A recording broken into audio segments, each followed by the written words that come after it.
Conjugare, Centro Português de Apoio à Pesquisa Científica e à Cultura. Acreditamos que as ciências e as artes mudam o mundo. O conhecimento transforma, e isso nos motiva. 16ª Jornada Virtual Internacional em Pesquisa Científica, com o tema Educação, Cultura e Sociedade. Realização dias 21, 22 e 23 de abril de 2026.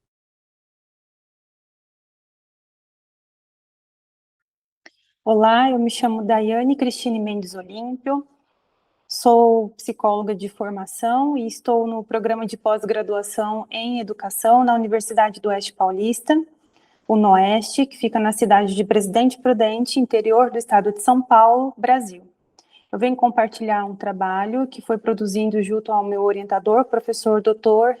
Ademir Henrique Manfré, cujo título é Neotradicionalismo, Governamentalidade e Docilização dos Corpos, a Escola como Laboratório do Controle.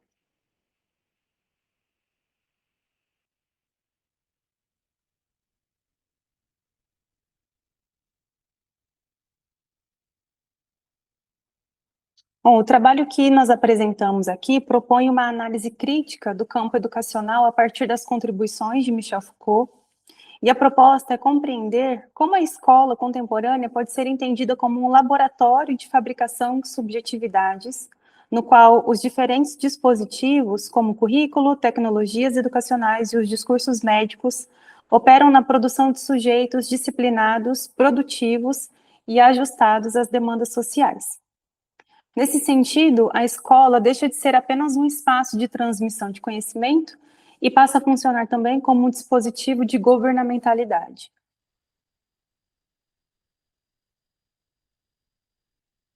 Quando observamos o campo educacional sob a lente da filosofia pós-estruturalista, percebemos que a escola não é um espaço neutro.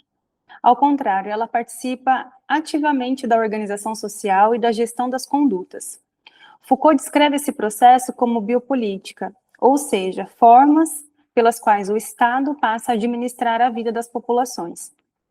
Isso não ocorre necessariamente por imposição direta ou violência explícita, mas por meio de políticas públicas, normas institucionais, discursos que vão orientar o que deve ser considerado como normal, adequado ou desejável. Foucault utiliza, então, um exemplo bastante ilustrativo em sua obra Vigiar e Punir, a transformação dos corpos dos soldados entre os séculos XVII e XVIII. Inicialmente, o soldado era reconhecido por características físicas naturais, como o desenvolvimento das instituições disciplinares, esse corpo passa a ser fabricado pela disciplina. Surge, então, a noção de um corpo dócil, um corpo que é treinado, útil e perfeitamente adaptado às funções que deve desempenhar. Essa lógica disciplinar não permanece restrita ao campo militar, ela se estende também às instituições modernas e, entre elas, à escola. Quando olhamos para a escola moderna, percebemos que uma dinâmica semelhante ocorre com o aluno. Assim como o soldado é treinado para cumprir funções específicas, o aluno passa a ser formado dentro de uma estrutura disciplinar, na qual o tempo, o espaço e as formas de comportamento são cuidadosamente reguladas. Nesse processo, a infância deixa de ser compreendida em sua multiplicidade e passa a ser tratada como um corpo a ser modelado, contido e tornado útil.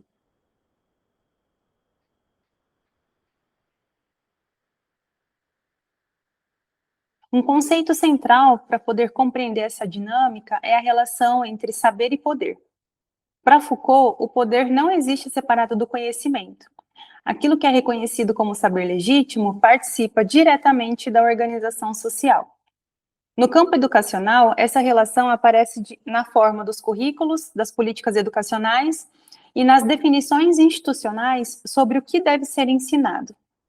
Assim, o Estado não apenas garante o direito à educação, mas também define quais saberes são considerados válidos e quais sujeitos são reconhecidos como adequados. Essa lógica ela não surge apenas na contemporaneidade. No Brasil, a própria origem da educação formal está ligada à articulação entre a colonização, a catequese e a formação social, como apontava Demerval Saviani. A educação jesuística tinha como objetivo inserir a população na ordem colonial por meio de doutrinação religiosa. Embora os contextos históricos tenham mudado, muitas dessas estruturas de controle continuam presentes, ainda que sob novas formas discursivas. Dentro da tradição escolar, a criança frequentemente é compreendida como um adulto em miniatura, alguém que precisa ser completado por meio do ensino. Nesse modelo, o professor aparece como um especialista responsável por transmitir o saber, enquanto o aluno é concebido como um sujeito que precisa ser corrigido, atualizado e ajustado. Essa perspectiva tende a apagar a singularidade, a experiência infantil, e a reduzir a criança a um projeto de sujeito que ainda precisa ser moldado. No contexto contemporâneo, nós observamos um discurso educacional fortemente marcado por termos como inovação, tecnologia e modernização. No entanto, muitas vezes, essas transformações não alteram a lógica estrutural da escola. O que ocorre é uma reconfiguração do modelo disciplinar, o que passa a operar agora por meio de novas ferramentas tecnológicas, mantendo a mesma lógica de controle e a gestão das condutas.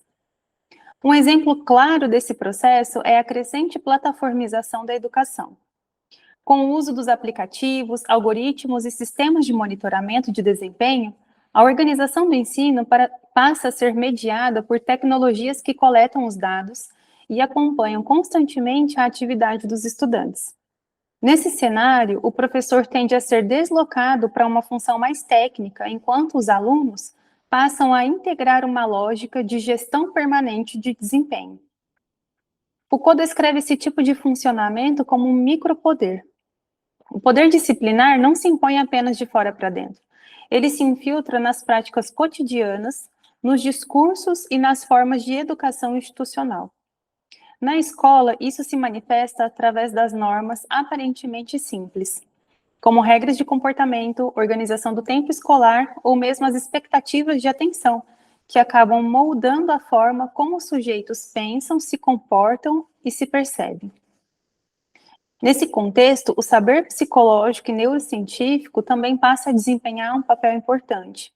Ao classificar os comportamentos e os processos cognitivos, os saberes participam da construção de categorias que distinguem o que é considerado normal e anormal no ambiente escolar. Assim, a multiplicidade da experiência infantil pode acabar sendo reduzida a diagnósticos e classificações que organizam o sujeito segundo os critérios de funcionalidade e produtividade. A partir dessa lógica, o comportamento que antes poderia ser compreendido como expressões naturais da infância podem passar a ser interpretados como desvios ou transtornos. Movimentos, dispersões de atenção ou dificuldades em permanecer longos períodos na instituição tornam-se indicadores de inadequação. Dessa forma, o sistema educacional contribui para uma construção de uma pedagogia do desvio, na qual determinadas formas de existência infantil passam a ser constantemente monitoradas e corrigidas. Quando a educação se organiza exclusivamente em torno da produtividade, do desempenho e da adaptação, ocorre aquilo que nós podemos chamar de apagamento da infância. O ideal escolar contemporâneo passa a ser o aluno perfeitamente disciplinado, atento, responsivo aos estímulos do sistema educacional. No entanto, esse ideal tende a desconsiderar a diversidade das experiências infantis e a reduzir a infância a uma etapa de preparação para uma lógica produtiva de vida adulta. Diante desse cenário, torna-se fundamental recuperar o potencial crítico da educação. Isso implica questionar os processos, como a medicalização da infância, problematizar o papel crescente dos algoritmos na organização do ensino e repensar as pedagogias baseadas em normalização. Mais do que simplesmente incorporar novas tecnologias, a verdadeira inovação educacional talvez esteja em reafirmar a educação como um espaço de liberdade, de pluralidade e de formação crítica dos sujeitos, tanto professores quanto os alunos. Muito obrigada. Realização, Conjugare, Centro Português de Apoio à Pesquisa Científica e à Cultura. Apoio, Editora Cravo. Inscreva-se no canal, comente, curta e compartilhe. Obrigado por assistir.